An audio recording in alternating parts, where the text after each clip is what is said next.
Welcome back, everyone, to the Word Traction podcast.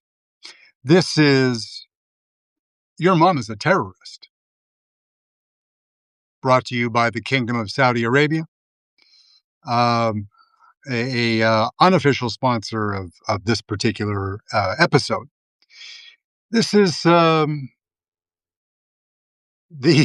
this is another special court, an Article 3 special court, much like the FISA court, which came into being in the 70s.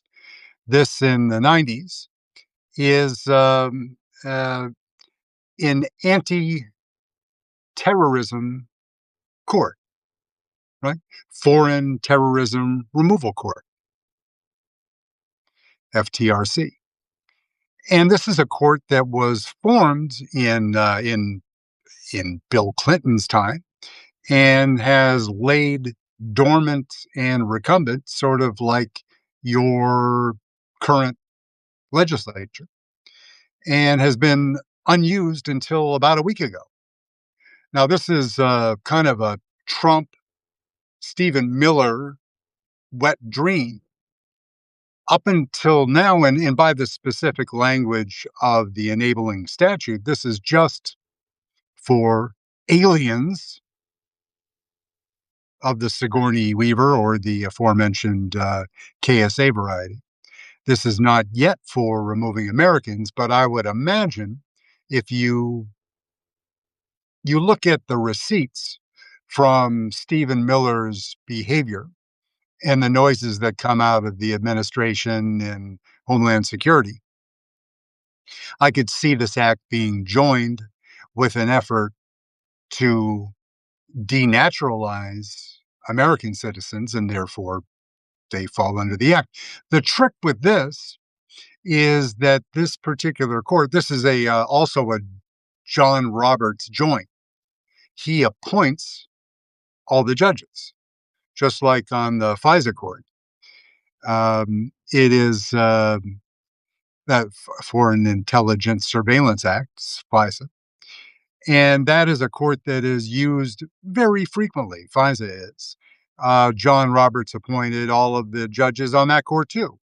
On this one we're talking about today, it is a 5-member court, 5 judges, all federal district court judges. But they are, of the 5, there are 4 G.W. Bush, W to his friends, and 1 Trump. How's that going to go? And then the appeal, good luck with that. Good luck even getting it. Would go to the Federal Appeals Court in the District of Columbia, and that is an 11-member court. Now, if you can get to the appellate level, then the breakdown of the presidents that appointed those particular judges, it breaks down 7-4 good guys to conservatives.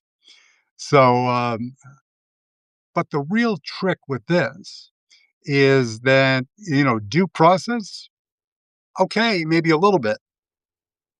You're entitled to counsel, just as, in the 14th Amendment, anyone that, and this is something we've been hearing on repeat, that the Trump decision to send everyone to CCON in El Salvador without due process, notice and a hearing, is a big deal, and it's a constitutional no-no.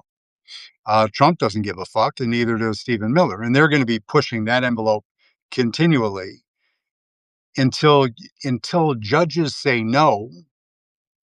And then, as the Trump administration has proven, they only want to hear it essentially from Alito and John Roberts, because otherwise they can't be bothered with inferior court judges, which is one of the that's the big part of the problem we have dealing with Trump's lawless, corrupt, idiotic, right down the list.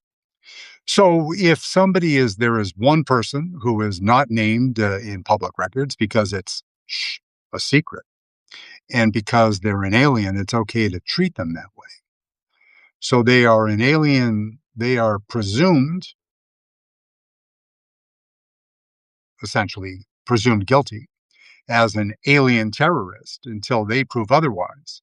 The problem is when the government presents evidence of their malfeasance, their terroristic tendencies, not like, you know, tearing down wings of the White House or anything like that, but real hardcore shit. The judges review that evidence, but defense counsel doesn't get to see it because why? It's a secret. This is 1984 in seashells on a number of beaches, delivered with pizza all over town. This is a real problem because even in more responsible administrations that respected rule of law more, it would be a problem. With the Trump administration, it is an invitation for disaster and basically normalizing the removals like CCOT that will there are a lot of things that are gonna happen after the midterms because then Trump cares. He gives about one fuck right now about anything, opinion polls, standing, etc., because he's not officially on the ballot anywhere. So he can say, wasn't my fault not on the ballot. And he's done after the 2 years following the midterm elections. There are the things that are going to happen after Turkey this year are going to be, even by the current absolutely bizarre standards of corruption and destruction of the rule of law, they are going to go on blast because there's nothing left to save for. You might argue that, hey, Trump is concerned about his legacy and about the Republican MAGA party, his people. If he was concerned about his people, he wouldn't be taking away their health care. Of course, he can work little games out like with the farmers and destroy their opportunity to sell their soybeans and then turn around and give them subsidies after the fact and make them whole that way. But that's just taking more money out of your pocket because all the money that has been taken in by the tariffs that he's not going to refund are sitting in his private kitty. And that does not go back to the American public. That stays in for Donald Trump's pet projects, or more likely leaves with him after he departs government. So another couple billion at a very minimum.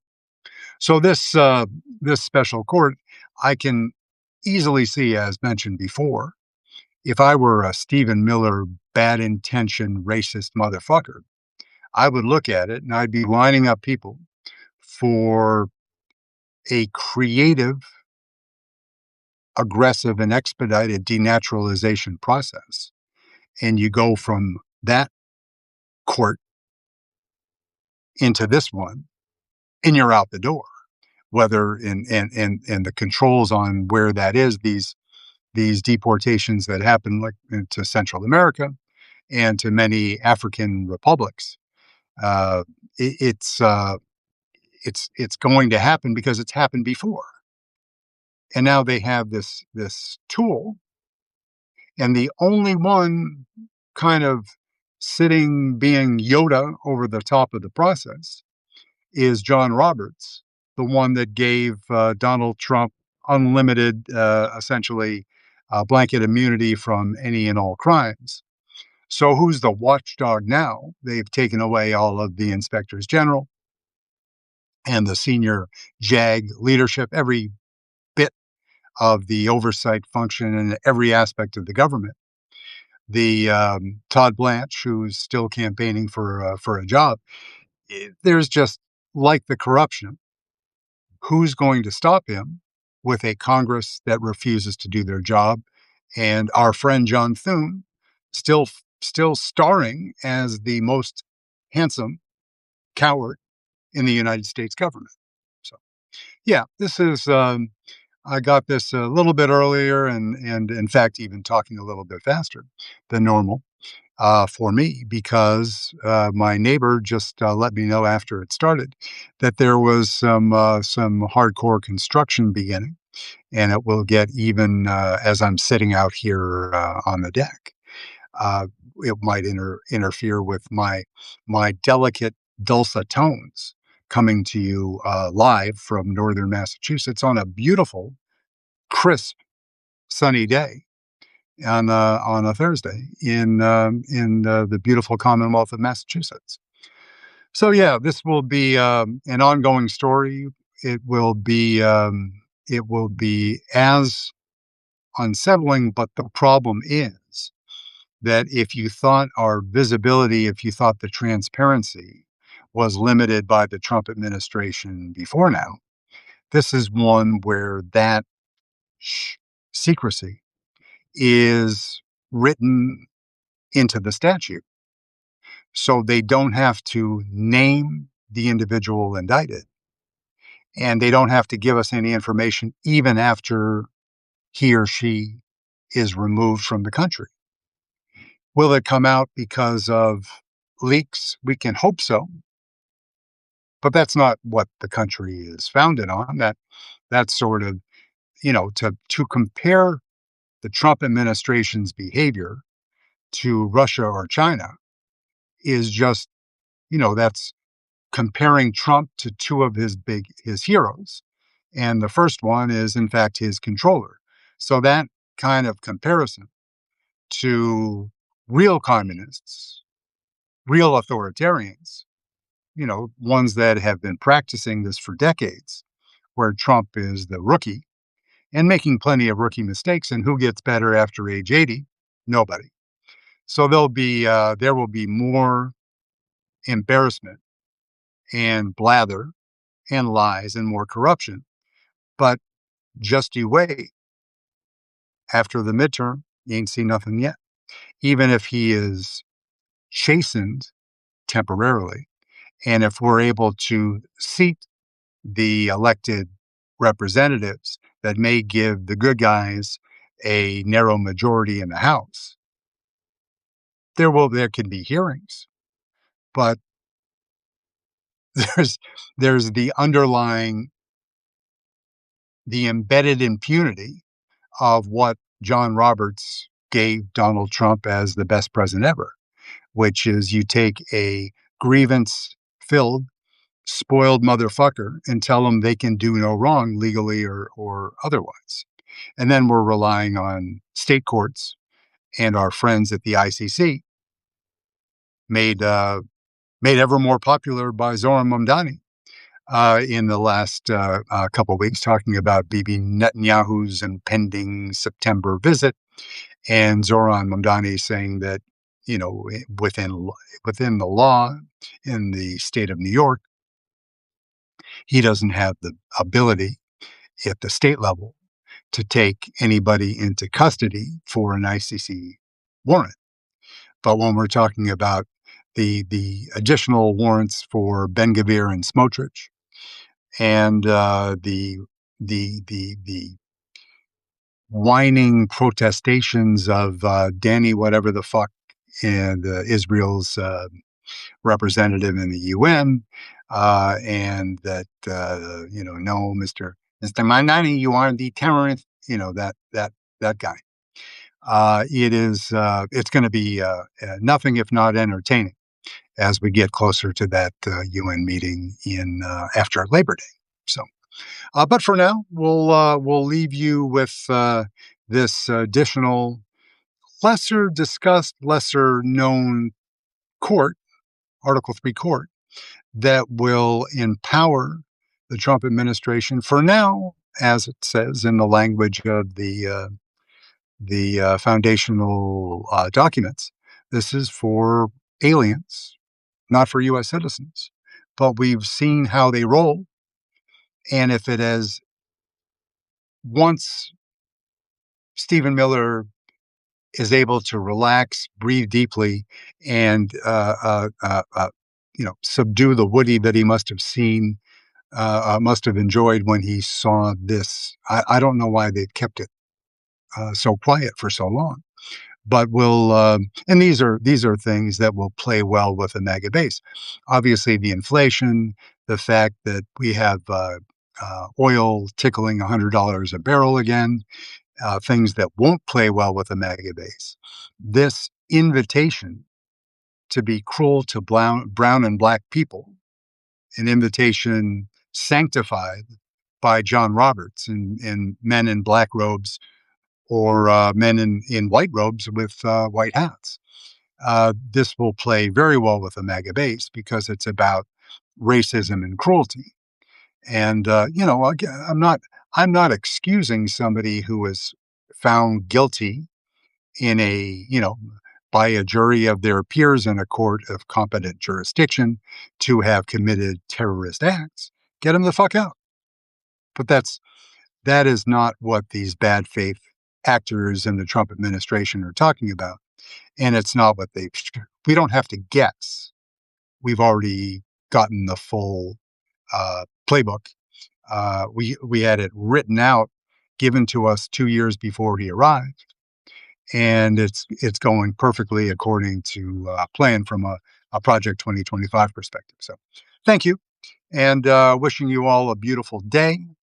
And we'll be back sometime later tomorrow for sure, and that's DEI Fridays, and some version of that. This is, I guess, officially the Corrupt Connections episode for the week. But that can cover just about anything in the Trump administration. Thank you. Thank John Roberts for making this all possible, and Stephen Miller for giving it a special, a happy ending. So thanks. Hope you have a great day today.